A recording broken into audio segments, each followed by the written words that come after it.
Welcome, everybody.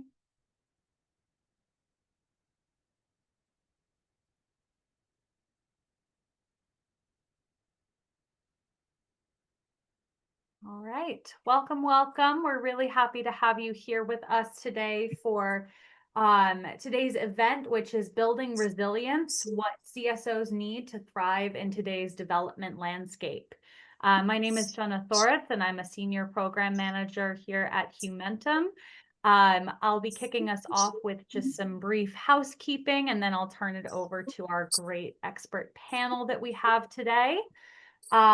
Just for some quick housekeeping notes, the chat is open, so please feel free to share questions, thoughts, insights, comments, resources with the crowd. We love for these events to be as interactive as possible, so please don't be shy and say hello. Let us know who you are and where you're coming to us from today. Subtitles are available. You can turn on captions by clicking on the bottom bar of your screen. And this webinar is being recorded, so we'll send a follow-up email for those that couldn't make it or for those who have to leave early. Before we go ahead and dive into our panel discussion, we wanted to start by actually sharing a little bit about the results of Humentum's civil society organization Resilience Index. And this was the piece of work that really inspired this event. This is an index that Humentum ran at the end of 2024. We received responses from 220 civil society organizations from truly across the globe and across all domains. And we asked them questions about their operations, about their strategy, their goals, their ambitions, just to get a snapshot of their operations. And what's really interesting about this piece of data is that this is the kind of the last piece of data that we have from before things happened and took a turn in 2025, with the funding landscape drastically shifting, both with the seismic departure of USAID from the funding landscape and also with shifts in terms of other bilateral funding for development initiatives. So this is something that kind of captures the state of play before those shifts occurred. And today we want to really dive into where we are now and what civil society is doing in response to this, what their experiences are. And this is not to talk necessarily about all of the things that are broken and the challenges at play, but really to show kind of shining examples of where civil society is being resilient and bouncing back, and talk a little bit more about how, as a sector, we can build an ecosystem of support for those all-important civil society organizations. So just to quickly run through some of the findings here, when we asked CSOs about their goals for the next 5 years, we saw really that organizations want to invest in their long-term sustainability. They want to diversify their funding. They want to improve their operational efficiency. And you can see some of the other priorities here. We'll also be sharing in chat the full dashboard, so you can feel free to dive into the data and explore on your own as well. We also asked, what support would civil society organizations need to actually achieve those goals? Not a surprise whatsoever. The top was more unrestricted funding, and followed closely by more trust from funders and partners. They also spoke frequently about better staff capacity and leadership, as well as simplified compliance and reporting processes and full cost recovery. One thing that we did see from this data is that while civil society organizations are excelling in terms of community design, including women and other minority groups in their programming, they still struggle to have some of the basic building blocks for resilience, often due to a lack of unrestricted funding, which kind of inhibits their ability to build up their internal systems. So we saw that just 1 in 4 had a multi-year financial plan. and just 30% maintaining sufficient financial reserves. And we know that this is a real consequence of the funder starvation cycle, and kind of the consistent inability of organizations to sustain themselves. We saw that 40% less than had a risk or register or policy, and less than half actually had a monitoring, evaluation, and learning strategy or a program management plan. And lastly, some of the least implemented practices that we saw, once again, reserve funds, actually advocating with funders to reduce compliance burdens, using partnership policies, negotiating risk sharing, and building risk costs into funding proposals. So what that tells us is that there's a lot of room for support and engagement when it comes to getting CSOs to harness their power and their voice and their agency. And so hopefully today we'll be able to talk about some new and innovative ways that CSOs are responding to this moment and continuing to build up their operations in response. So without further ado, I will hand it over to our excellent panel. And I'll start by handing it over to my colleague, Aisha Tambajang, who is also a senior program manager here at Humentum. Aisha, take it away. Thank you very much, Jana. Thank you for that very succinct presentation of the CSO Resilience Index. Good morning, good afternoon, or good evening to you all, depending on where you are. Welcome to this very important webinar where we're building resilience and looking at what CSOs need to thrive in today's development landscape. As Jana mentioned, my name is Aisha Tambajang, and I'll be serving as your moderator. So this dialogue that we want to have today is really centered around the findings that we found from the CSO Resilience Index. And as Jenna mentioned, this is data that we captured before the wave and the disruptions in global funding and also shift in donor priorities.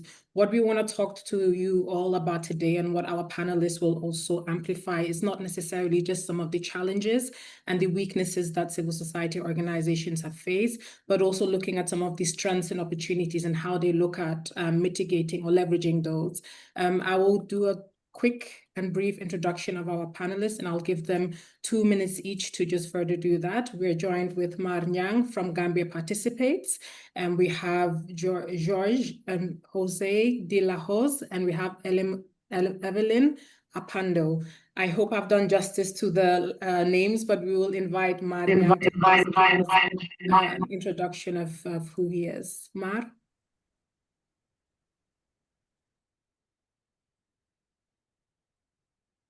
I think he may have dropped off the call momentarily. Aisha, let's... Okay, we will go with Jorge. Okay, thank you. Okay, thank you. Aisha, yeah, Jorge or George, whatever you want. I'm from Mexico right now. I'm in Colombia, happy to be here. Well, I'm the fund manager of Alborada Ventures. Alborada Ventures is a financial, innovative financial mechanism for the sustainable integration of the migrants in LATAM. And we are focusing right now, the first fund in Colombia. We started in Colombia to help the organizations that looking for this integration of the Venezuelan migrants in Colombia. Something about me.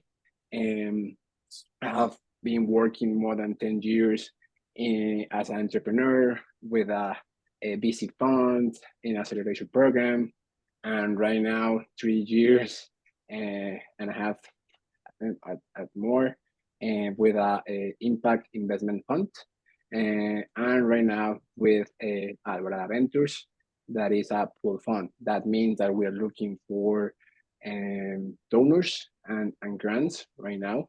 This fund is a $3 million fund, and mixing or using the blended finance mechanism. That means that we are mixing grants, recordable grants, and loans for NGOs and social enterprise that are working on integrate Venezuelan migrants here in Colombia. So just 2 minutes and happy to be here. Thank you very much for that introduction, Jorge. Evelyn? Hi, everyone. My name is Evelyn Opondo. I work for the International Center for Research on Women as the Africa Director. I'm based in Nairobi, Kenya. I lead the Africa program, and ICW is a research organization, a global research organization. And we are currently implementing a strategy where we are, one of the core pillars is decentralization of the organization into a networked organization. So I am part of the team that is leading that. And we have started that process. And so we are learning along the way and also looking at how, as ICW, we can be more resilient and be able to respond to the current landscape and just make sure that we continue delivering evidence on gender in Africa and globally. Thank you. Thank you very much. And we have Mar who has joined us. Thank you.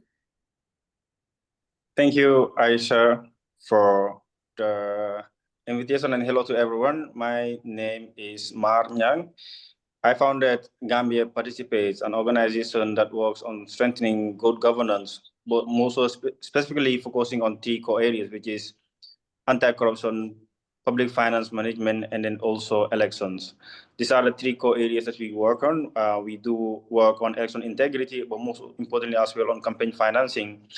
And then also strengthening anti-corruption legislations in the Gambia, establishing institutions to foster prudent public service within our public authoritative public spaces.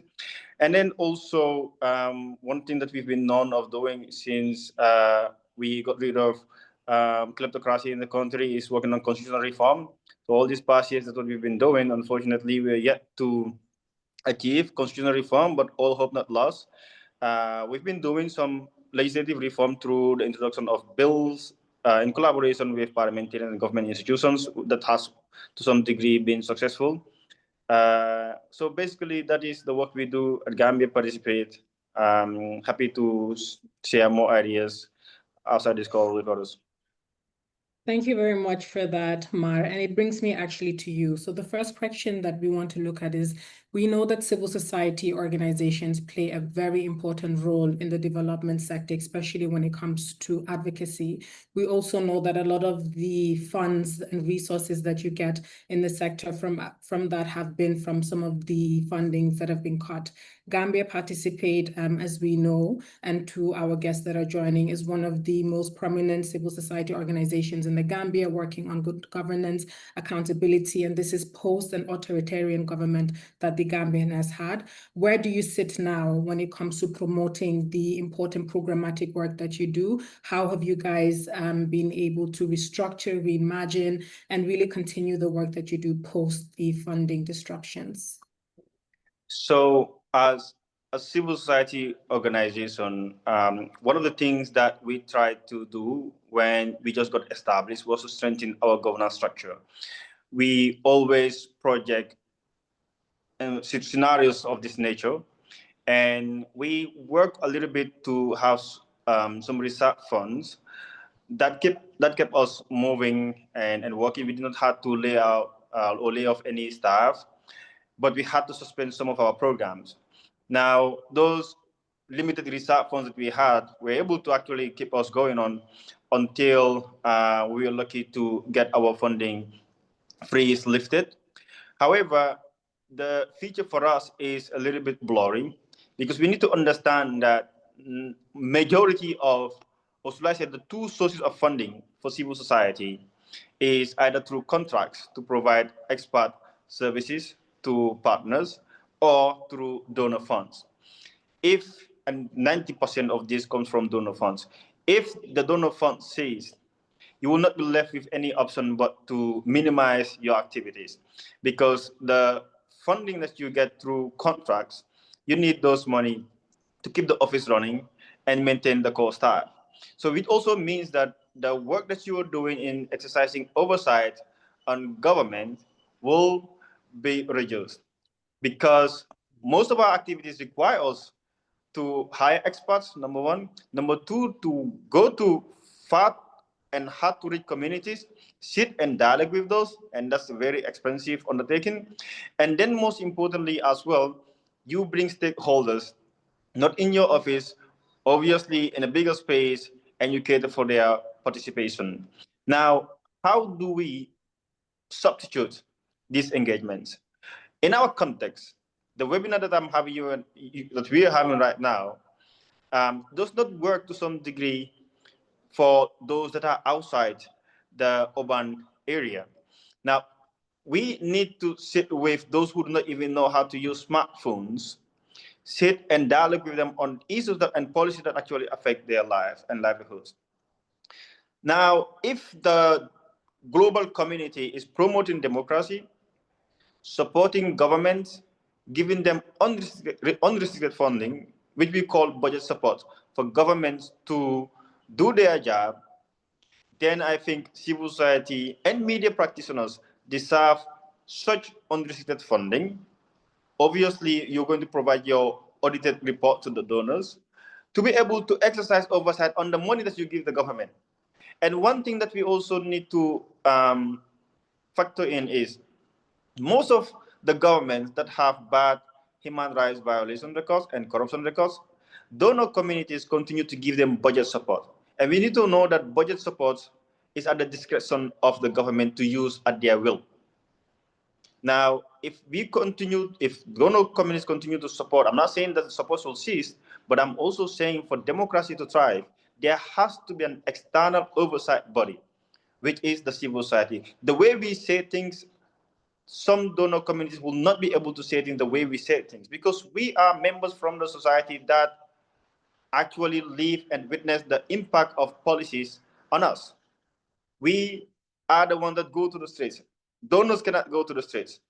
We are the ones that call for accountability for the misuse of certain donor funds from multilateral and bilateral government partners. So to just conclude, what we are going to experience is, if donor support ceases within the civil society space, there is high tendency that autocracy will increase, and this is going to be to the disadvantage of the donor community, because most of the programs, the conventions that we know of, the United Nations Convention Against Corruption, United Nations Convention on Human Rights, and then you name it, will not be realized, even though our countries are signatory to these conventions. Now, if the work of the civil society dies, it is at the advantage of governments that are having the tendency to be autocrats. Because to be honest, most governments wish that there is no civil society so that they can do away with their illicit acts. Over. Thank you very much, Mar. And this builds into a question that I actually had for you, Jorge. Mar, you've talked about the important work that civil society is doing, and very much in the theme of what we're here to discuss today. How do you thrive in the development landscape? How do you build resilience? And when we're thinking about building resilience, we're looking at the ability to withhold, adapt, and to recover from shocks or disruptions. Mar, you had talked about at the inception of founding Gambia Participate. This is something that you very much had in mind, where you wanted to make sure you had the right structures in place from governance and also finances.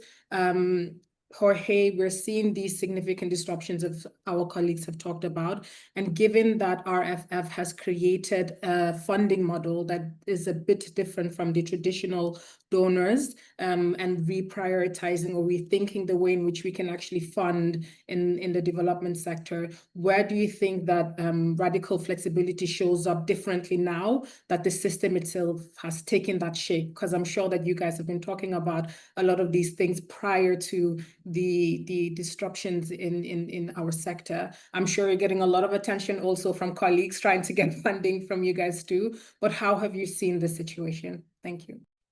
Yes, no, thank you, and totally agree with Mar.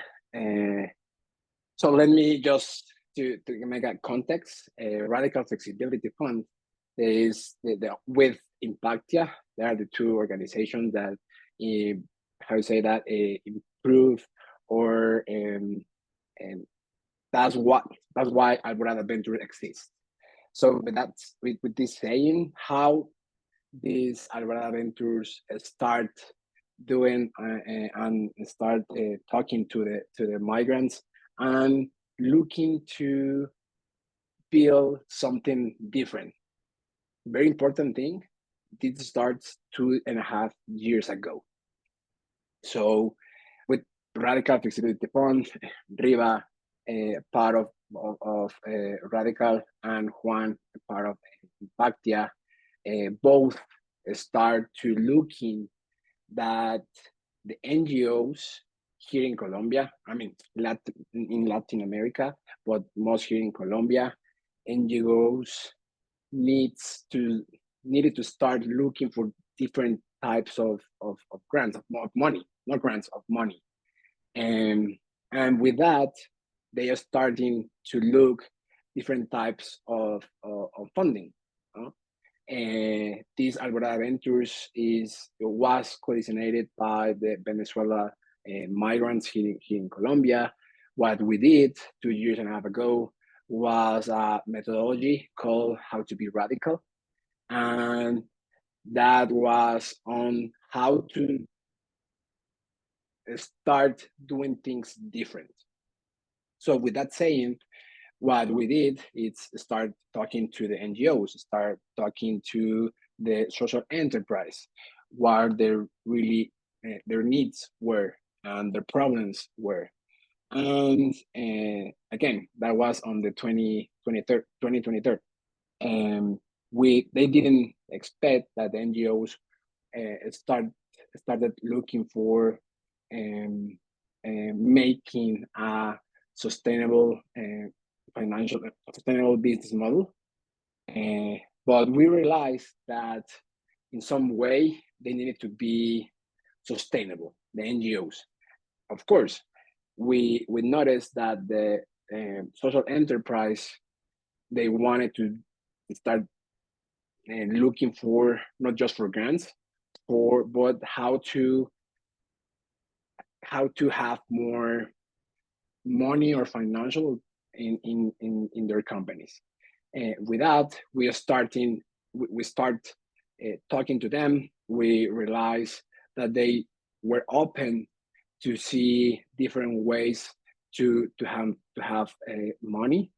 And so in this workshop that we did, we realized that they were open to start doing a financial, this sustainable business model, and looking for different type of money. For example, these recoverable grants. Actually, these companies, the social enterprise, they were trying to have money for the banks, of course, but the interest were too high.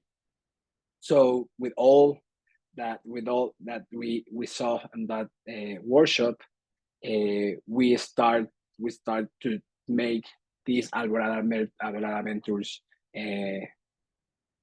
how these Alborada Ventures, how to be different. And we are very happy and excited that in just 1.5 months ago, we launched our call, and more than 150 organizations between NGOs and social enterprise, they are already applying, and not just for grants. They are open and they are looking to make this business model with their own organizations, of course, looking for help. And we are really excited again. And I mean, I always say that we are not the ones building Alborada Ventures. We are listening to these entrepreneurs and these organizations, and with them, we are co-designated this mechanism. That's why we are different. But the most important thing, we are looking to have not just giving money and that's it, but helping them to achieve their goals and to and how to be sustainable, not just in 1 or 2 years, but in the entire life. So yeah, for us is, of course, it's very difficult to say this, but in this type of difficult moments, it's time to innovate and seek for new opportunities. So yeah. Yes, I like that. In these difficult moments, it's time to innovate and seek new opportunities. And I think that's exactly what these times has forced us to do, of course, in a very disruptive way. But a lot of these conversations, and clearly exemplified by the work that you've been doing, Jorge, you've had these conversations before the disruptions. It's been a call for, we need to make sure that we're resilient. We need to make sure that we're sustainable. We need to make sure that we're not, we are diversifying our funding. And what we have learned from now, because of how things have just really shook everybody, as Jenna has said, in a systemic way, and we're forced to do so. And a lot of the work that we've been doing at Humentum has really been tailored towards that. My colleague Jenna will also put in the chat box an essay series that we did, Bridge to the Future, that really has a lot of voices that have amplified some of the sentiments that you have shared. This brings us to you, Evelyn. You work with ICRW as the director, and we know that you work a lot with civil society organizations. You support them with resources, both technical and monetary, and beyond implementation efforts too. In our findings in the CSO Resilience Index, we saw that locally led development boosts resilience. So civil society organizations that design their own programs, budgeting, have demonstrated a stronger ability to being resilient. So for you, as development priorities are shifting, and there's a call for locally led development in a stronger sense than before, because now we're really relying on local actors to do that work. What is ICRW doing? Are you guys rethinking the way in which you're researching, looking at how and with whom? And are you also adopting your role in ensuring that the regional voices in your regional offices are not just consulted, but then also very much part of setting that agenda and creating that influence? Thank you so much. Yes, I would say at ICRW, we are implementing a strategy from 2020, our 2023-2026 strategy. And in that strategy, we have committed to decentralization of ICRW into affiliates, autonomous, but affiliated networks. And part of the reason that we did this was really the need to respond, the need to be closer, to make the decisions at the level where we are doing the research and the advocacy. But also because it was more, we saw that it's more efficient for us to operate in that way, as opposed to how we have traditionally operated, where ICRW is an INGO and where resources went centrally to the global office in the US, and then decisions were made at that level. But we are in the process of decentralizing, and actually at this particular moment, again with support of Humentum is supporting us through this journey, we have started a process where we are decentralizing, and practically speaking, right now, all the decisions that we are making, whether it's in our Asia office or in the Africa office, all those decisions are at the regional level. And it also means, therefore, that we are also looking for our own resources. We are setting our own priorities, and we are also working closely with our partners on the ground, because we don't want to do research just for the sake of the research, but it's research that is responsive to the needs of actors, to the evidence gaps on the ground. So in fact, part of what we are doing is going out and speaking with partners, with government also, to identify what are the areas where they still see gaps and where we can then generate evidence that responds to that. I will say that organizations that are at the national level in the global south have consistently raised the issue of the challenges that they see with INGOs, particularly where resources go to INGOs and then it trickles down to them, and how much is lost in the middle, and where in many instances the INGO will take the bigger bulk of the money and then leaves very little to the organizations on the ground, to the extent that they are barely surviving or doing the actual work that is funded for. So those are some of the things that we want as ICRW to tweak and change completely. Of course, now that we fundraise on our own and have our own resources and do our own donor reporting and set our own priorities, of course, our priorities are aligned with our strategic goals, with the strategic plan, but then we customize them because we understand that, for example, in Africa, what we see as priority may not be what Asia sees as priority. And our priority has to respond to our political context, our socioeconomic context. Even the way we advocate, the recommendations that we make have to respond to that. One of the other things that people in the global south have also pushed back on is the whole issue around generation of knowledge. Who are the owners of knowledge? A lot of time when you see research in the global south, a lot of time it has not been done by people who are in Africa, for example, or in the global south. And we are saying that because of that, there's the recommendations or even the analysis that is done is not always nuanced, in not coming in with a lens that somebody who lives and breathes and is part of this system is able to tell. And so we say, we will tell our own stories. We will do our research in ways that make sense for us as Africans. And I think it's also important to say that their localization and everything that we've done, of course, there's the strength that comes with it, that we are more present and more flexible and more reachable and more responsive to changing contexts. But the flip side of it has been that, one, it's been very difficult to raise resources because now you're on your own. You are not that organization that had a whole department or people that are supporting you with their resources.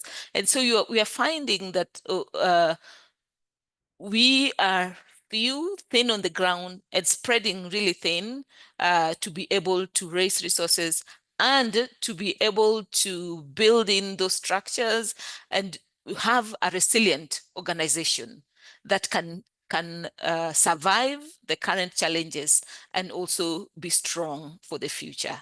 But I think the bigger goal serves us, and we are committed to this process in spite of the challenges. And then finally, the other thing that I will say is for organizations that have decided that they want to invest or to decentralize and invest more in their regional or in the regions, I think one of the biggest challenges has just been finding donors who are interested in funding such things. While we have all seen the push that we should be, everybody, and we see the sense, we should decentralize, we should have, decisions made at that local level, we should have resources at those local level, but that also comes with responsibilities. And we are not seeing enough funders that are interested in funding such such processes or in building resilient institutions. So a lot of the resources that organizations, even ICW, mostly what we get is project specific funding. That does not leave us with room enough to build those resources. And for me personally, one of the things that I keep saying is, at that global, we say, and we agree that yes, allow us to make those decisions. But as an African, on the other end, I feel like, if you give us the power to make these decisions, and we have all agreed to that, but then there's no resources, or the support, the structure to enable us to really excel, then are you setting us up for failure? And then we will say, oh, with the Global South could not actually run this organization. So if we are saying we want to shift those powers, let's also support the structures that enable us to truly build resilient organizations.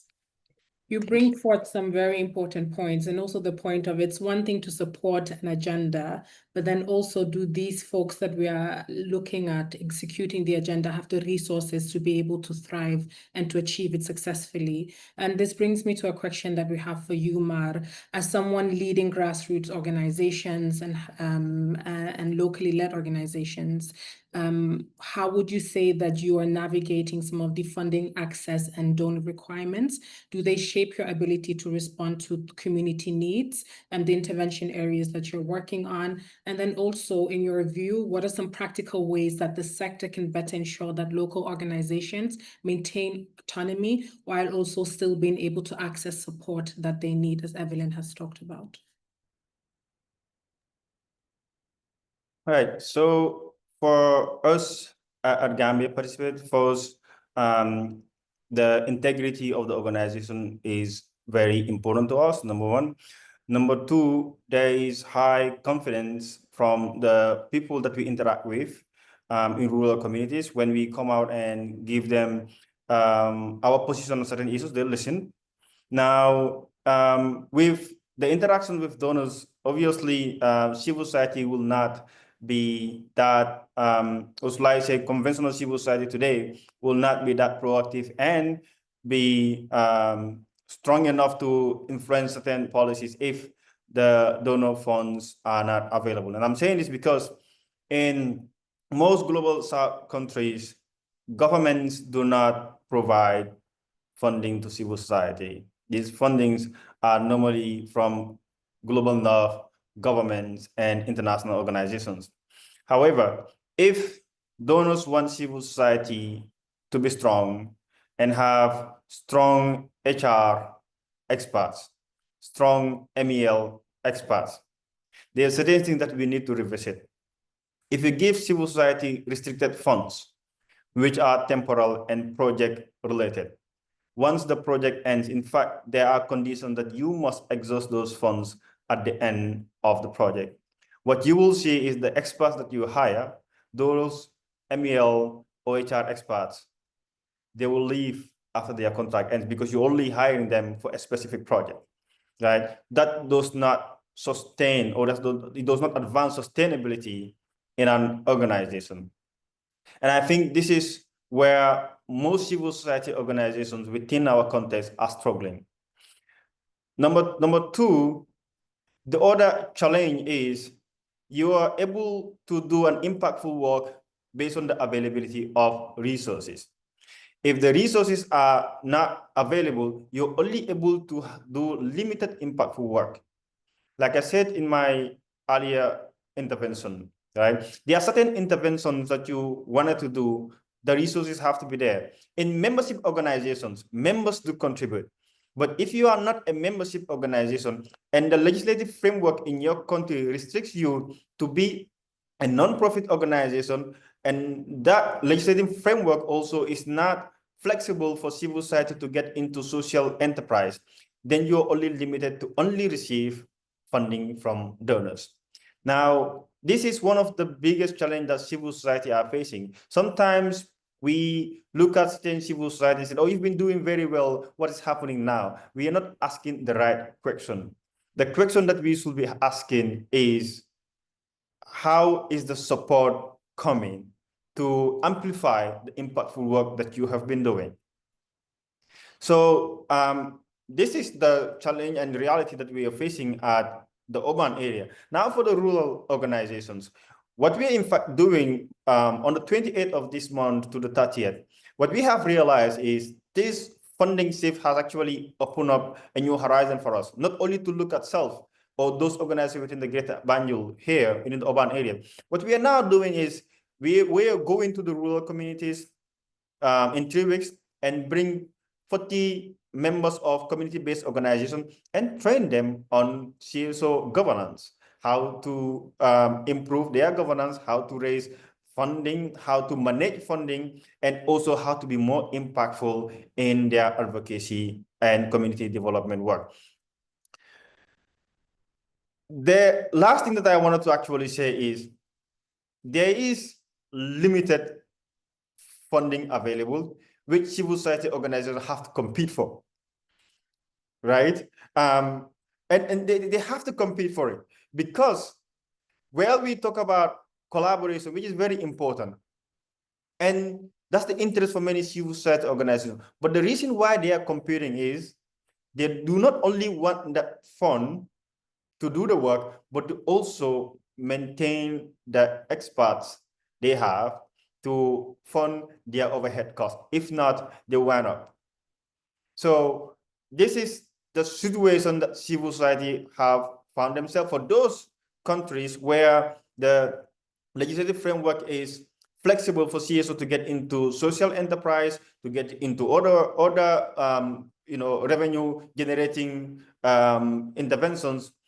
They have that advantage, but unlike other jurisdictions, it just makes it very difficult for civil society organizations to thrive in this situation and environment that we found ourselves in. Over.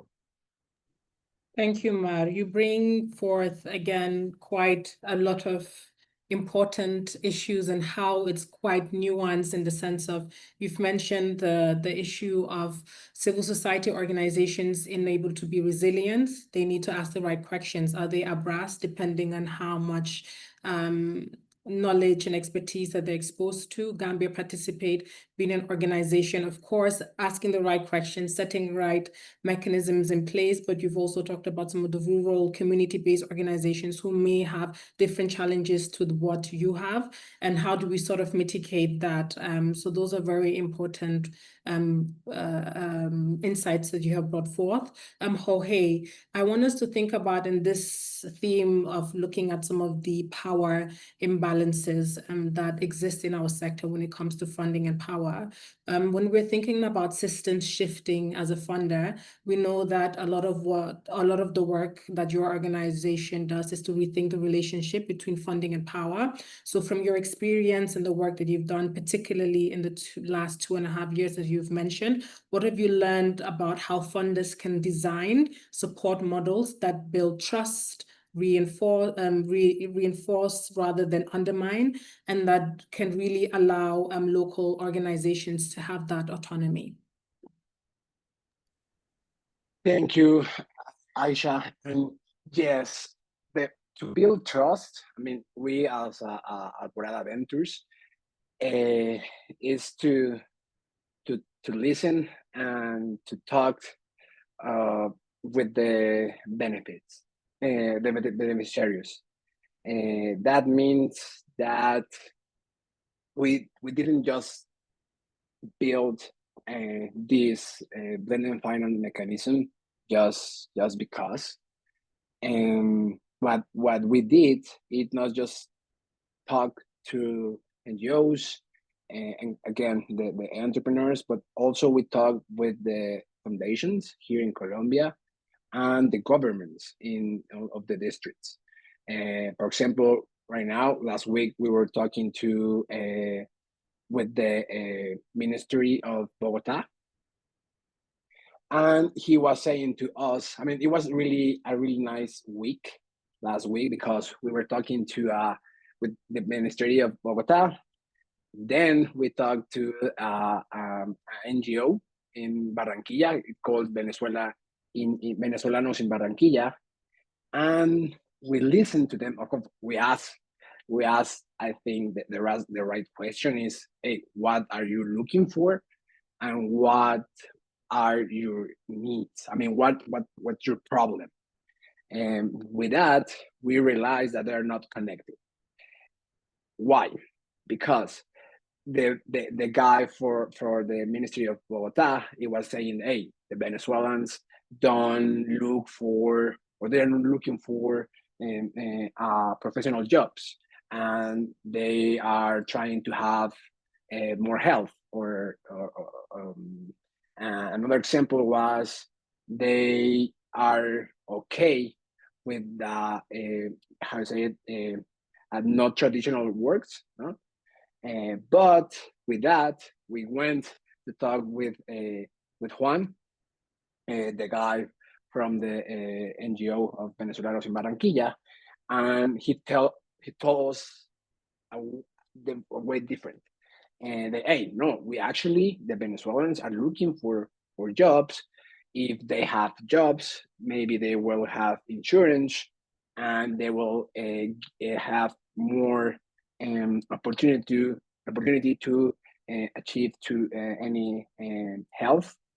And again, they are looking to stay at the cities with their kids can study. So with that, we realize that we as Alborada Ventures, we need to not just to listen, but we need to match and be this how to say it, this entity where all the stakeholders can talk. That means that NGOs, social enterprise, the government, and another foundations can start working with each other with that. And with that saying, actually the different two types of financial that we are giving to the organizations. We didn't just make a ticket. We were talking to them. Hey, okay, so if you're looking for grants, how much the ticket can help with for you, but looking for to have access to recurrable grants. So with that saying, for example, we were talking to another NGO in Cali. You know what? I am looking for at least 10K in grants, but my vision is to have access for another 30K, $30,000 in recordable grants. But I need you to help me with this business model that I'm making. And again, it is an NGO, an NGO that they realized they were must move in a different way and ask not just for money, but for help and technical assistance. But the technical assistance have to be really personalized. We realized that if we just give technical assistance, again, that was the only one thing they were in common. The Ministry of Bogota and Juan from Venezolanos in Barranquilla is we have had a lot of technical assistance talks about how to make a business model, talks about how to be, I don't know, have to build a strategy of marketing, whatever, but we didn't have these resources, like someone pushing us and helping us through the path with our problems. So with that saying, we believe in Alborada Ventures that giving the right resources, helping them, and not just leave them, but how you say that? I forgot this. How you say it? Sharing the path with them is going to be the right way to have a different type of mechanisms. Yeah. Thank you very much for sharing that. And again, tailored resources, tailored intervention is very important. And that's why we find that the CSO Resilient Index being so important, because as my colleague Jenna had mentioned in the beginning, we have over 200 organizations that have filled this in different areas, and looking at how they were struggling, and also how they were staying resilient, just their overall operations prior to the sector disruptions. And it's very important as we as we partner with each other and interact with each other in the sector, for us to have that data, so we're able to have evidence-based solutions, and evidence-based solution lead to resilience, lead to long-term impact, right? And that's really the importance of why we believe that data is key. And that ties us into the question that I have for you, Evelyn. As a global organization that closely works with national and local partners, what role does ICRW play in shaping research and also influencing donors? So how do you approach questions of ownership, local-led development in partnerships that you're part of forming? And what shifts do you believe are needed to really ensure that local partners can lead without being overshadowed or without having their autonomy compromised? Thank you, Aisha. I think,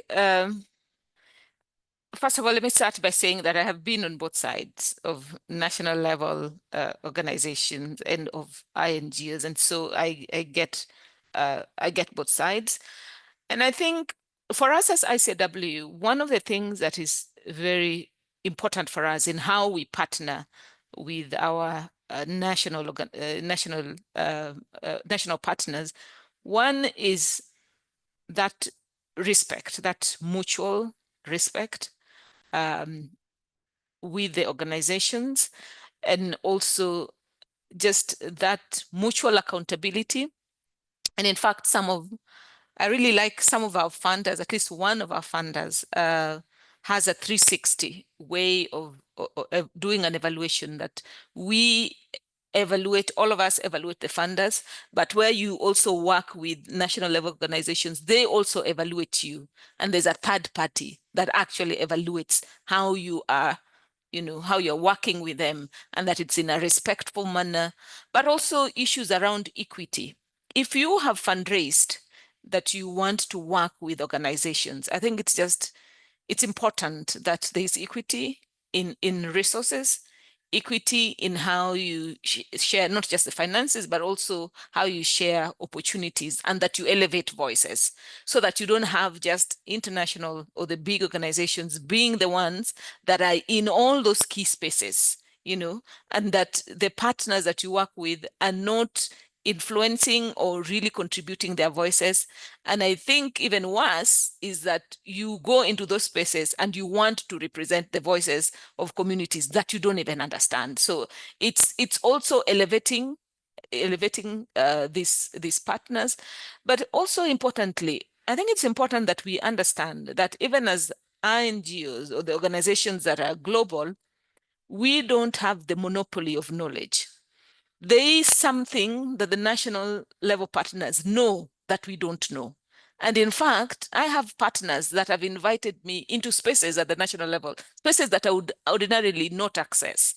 And there's a knowledge that they have, whether it's at the community level or operations at the national level, that I don't have. And so how do we benefit from each other? I think also issues around transparency, those are important for us, that we are transparent with, even if it's the engagement with the donor. A lot of times I find that many organizations do not want their national level partners to have access to the donors. And so this relationship is really controlled. Sometimes even what you submit to the donors. I have seen organizations that do proposals and they can barely, they write your name as a partner in that proposal, but they will not allow you to even see that proposal. So it's also how we control knowledge. And if I think at the end of the day, to understand that we both benefit from these relationships, and to really look at each other as people who bring something that's different but complement each other. Yeah. Thank you. No, thank you very much. You bring forward some very important points, and particularly about the mutual respect, the mutual partnership, the mutual accountability. And that's very important thing that needs to be there. And what we know is that civil society organizations need to work closely with INGOs, they need to work closely with philanthropic funds, and they need to work closely with the private sector even. So we're all very interconnected in the way in which we work, but that partnership has to be rooted in something that is very fair and equitable. So thank you for bringing that forward. We're coming to an end of this webinar. I think an hour definitely is never enough time, but at least it leaves the audience wanting a bit more. We invite you, the audience, to ask any questions. Feel free to put them in the chat, or you can unmute your mics and ask a question.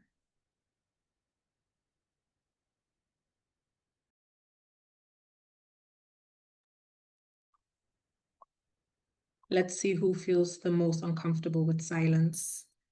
So while we're waiting for questions, if I can just add this in a minute. Sure.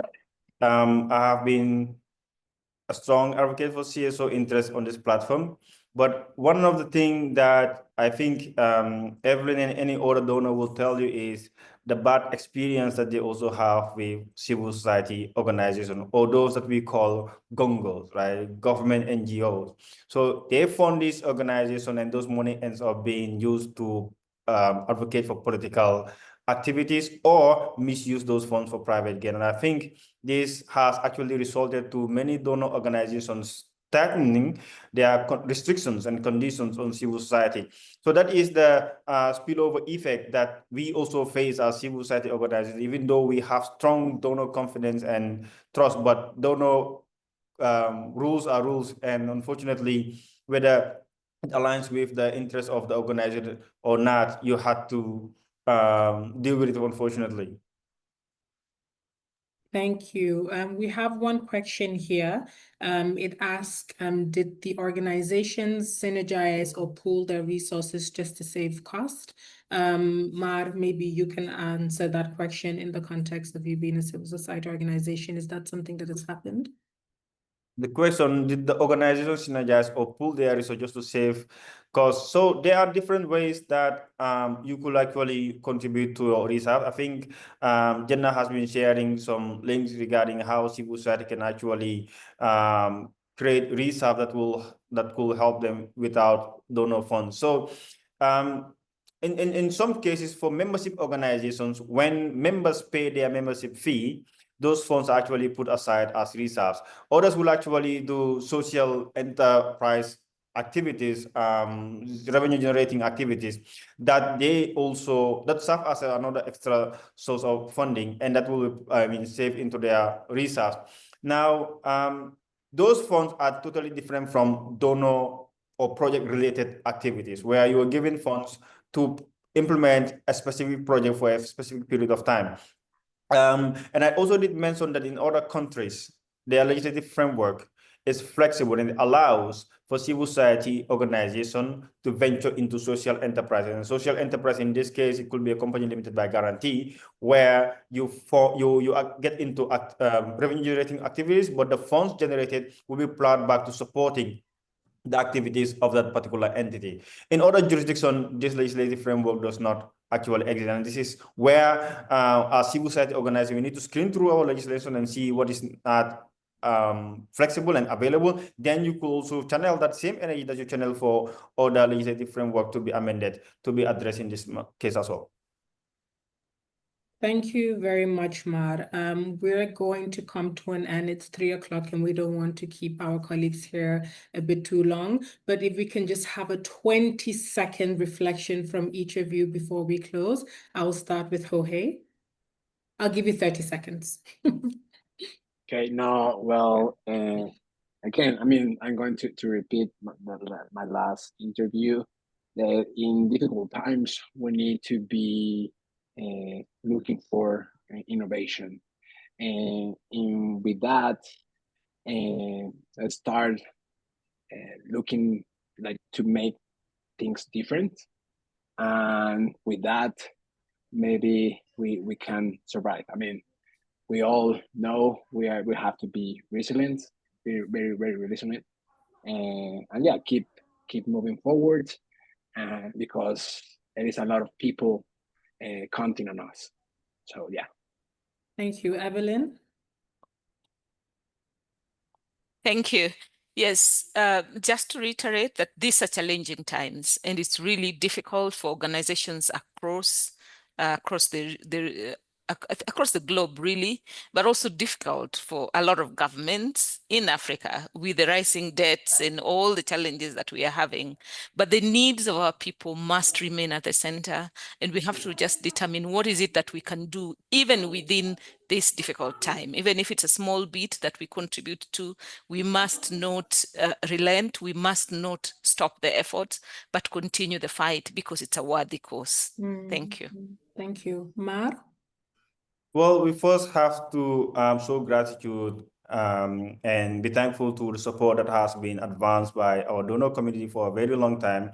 Priorities and policies and interests of governments and donors do change. We totally understand that. And I think for us as civil society organization, we need to now look inward and see how we can work with our legislative framework to be able to source funding where it ceases to actually come from donors. And I think where donors are actually also rethinking of providing support to civil society, my recommendation is to shift from project affiliated grants to institutional program support. And this could be done through organizations sending their strategic plan, and donors look at a strategic priority that is aligned to their objective for that particular country, and they can support that strategic priority for a period of time. It could be 5 years. And I think that could be more helpful in sustaining and strengthening civil society organizations. Thank you.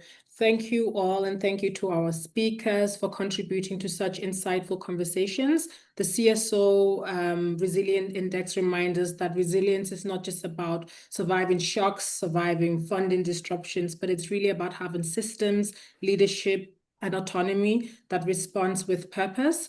I think some of the findings from the CSO Era Index and also the conversations that we've had today during the webinar really just remind us of how we should rethink how we support resilience, not just through funding, but as our panelists have talked about, meaningful partnerships, equitable practices, and long-term investments in local capacity. So I think one thing that we can take away as we move forward today is not to question whether CSOs are resilient, but whether the systems around them enable them to thrive in a resilience way. So we thank you all for joining today, and we look forward to seeing you more in upcoming convenings. Thank you. Thank you. Thank Bye. you. Have a great day. Bye-bye. Bye.